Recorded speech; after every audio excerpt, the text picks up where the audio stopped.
Unfortunately, I'm out on this, but I think Warriors fans should still be very happy today. Listen, the concern of Steph Curry playing somewhere else is now, for the most part, gone. Because it's a 4-year extension.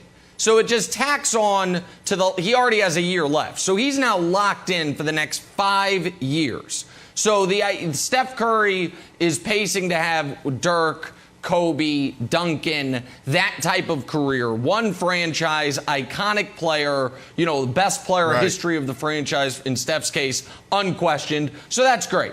And the guy's got 3 rings, 2 league MVPs. Like, he's done everything a guy can do aside from win a finals MVP, right? But I feel like the Warriors are trying to, and I hate to use the cliche, have their cake and eat it too. And I think they're going to end up right in the middle here, which is, and I don't mean middle like a 500 team, but they're trying to get young players and look for the future while also having a very old core.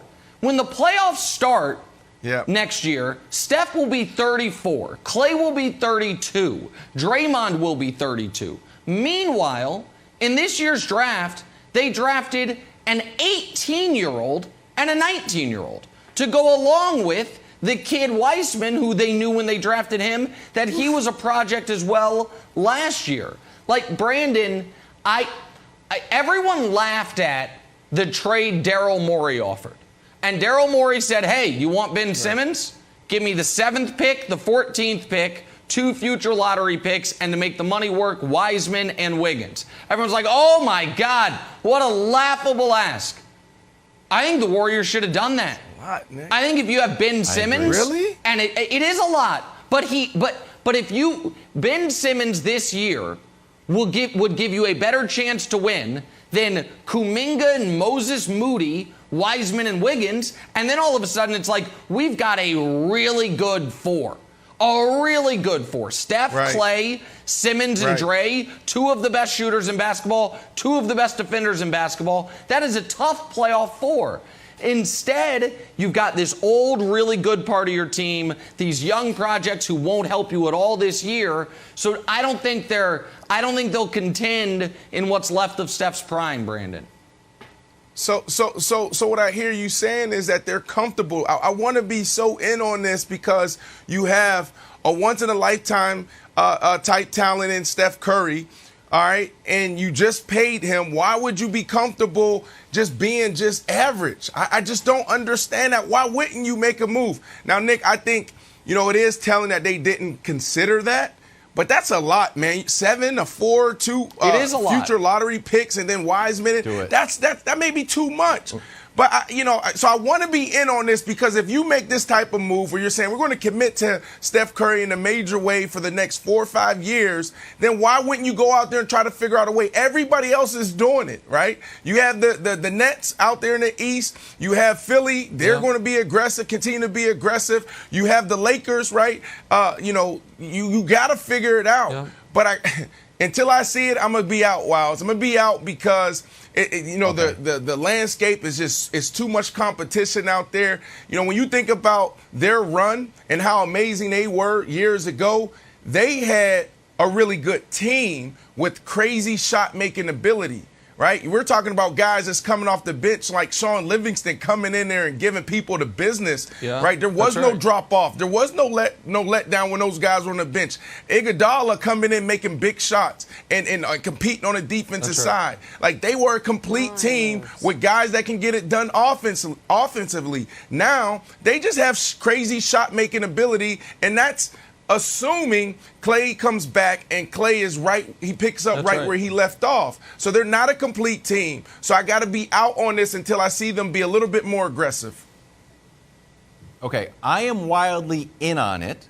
The question is the Warriors organization as in on it as I am?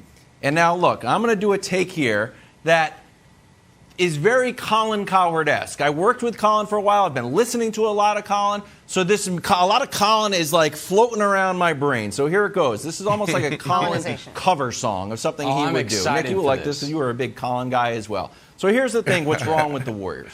And I'm going to talk about cities. And the decisions that are being made in NBA free agency feel very indicative of the personality of the city that they're in.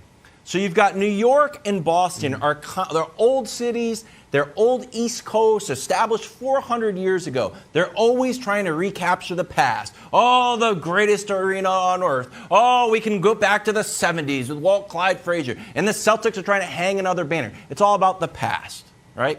Then you go to L.A.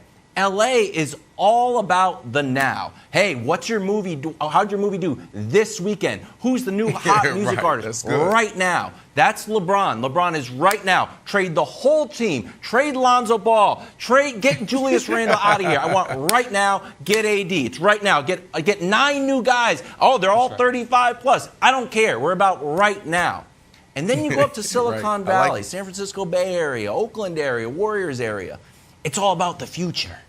It's all about, hey, what's the world gonna look like in 5 years? What's the world gonna look like in 10 years? Hey, let's self-finance a rocket and go to space. Let's see what space is like. Maybe we can live out there. That's what the Warriors are doing. Right.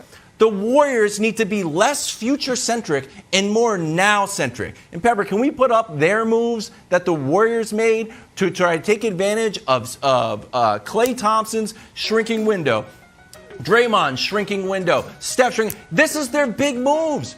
Well, we didn't even know this happened. We were in the call. It's like, yeah, they got Otto Porter. Like, okay. So, Nick, I need less future visionary stuff out of the Warriors and more Los Angeles, LeBron, right now, make a move. Bravo, get Daryl Morey great. on the call during this show. Call Daryl Morey like, hey, you know what? We reconsider. We watch first things first. Let's send Ben Simmons out there. We'll take the deal. You got to do it right now. Do it right now. And I know what Warriors fans will say. They'll be like, oh, we still might make a move. It is so much harder to trade a draft pick after the pick has been made. Because the team you're trading with might not like Kuminga the way you do. They might not like Moody the way you do. When you trade a pick that hasn't been made, you're trading for an idea. Now you're trading for a real human being. And again, like and Wild's buddy Bill Simmons said this during the draft, and I don't think he's wrong. When Jalen Suggs fell out of the top 4 and he's there at 5 and a guy who can help you right now, not a big project. Was there not a conversation? Hey, trade 7 and 14 to move up to get him? No, instead they stay at 7 and take the youngest guy in the draft, Kuminga. He's 18 years old. And then they follow that up by taking Moody, who's 19, who again, I'm not saying they won't be good players. What I'm saying is by the time either of them are ready to help you win, Steph is 37 years old. Draymond's 35 and maybe on a different team. But Nick. So I just don't get that part of it, Brandon. Nick, could it be more Steph, though? Because going back to April when he went on that amazing run and we were all having this conversation about should he stay or is LeBron recruiting him and trying to get him to L.A., we were all saying, like, he should probably go, but it's going to come down to what he wants. Maybe it's Steph Curry sitting there saying, you know what, I'm happy with the 3 chips. I'm happy with that. Like, I just want to go down and retire a Warrior. So maybe this is more driven by Steph than it is the organization. Because it does make sense what you guys are saying is like. The extension part, definitely. But I guarantee you, and I don't know Steph at all, I've never spoken to him, but I can still guarantee this. If you ask Steph Curry, would you rather have Wiseman, Kuminga, and Moody or an established veteran on the team, he would say veteran. Like, when the Warriors went on that run last year, what does it matter? But does it matter to him? What matters is this. But does it matter if he already has his rings and he has his MVP? I think, right? I mean, I think his legacy is secure, but you still always want to add. And it's noteworthy when the Warriors went on their run last year was when Wiseman stopped playing. He got dinged up, and then he's out of the rotation, and they just went with the veteran guys. And here's the other part of it, as far as to Wild's point about right now, Brandon, the West all of a sudden this upcoming year with Kawhi potentially missing the whole year, aside from the Lakers, it's pretty open. It's like, do you really believe in Denver? Maybe. Is anyone ever going to believe in Utah again? Nope. Do Phoenix, you got to give them respect and credit, but you also do always have the concern, is Chris Paul going to get dinged? And then, so the Warriors should be looking at it and saying, we could be back in the finals. And if they were to make the finals, you know who will play 0 minutes? Jonathan Kuminga and Moses Moody. Because rookies don't play in big playoff games. They just don't. Okay. And so, like, I like the Otto Porter signing, Jenna, but I don't love their offseason. Thanks for watching. Subscribe here to get the latest from the show. Also, be sure to check out more of the best clips from First Things First, or go watch a few segments from our other shows on FS1.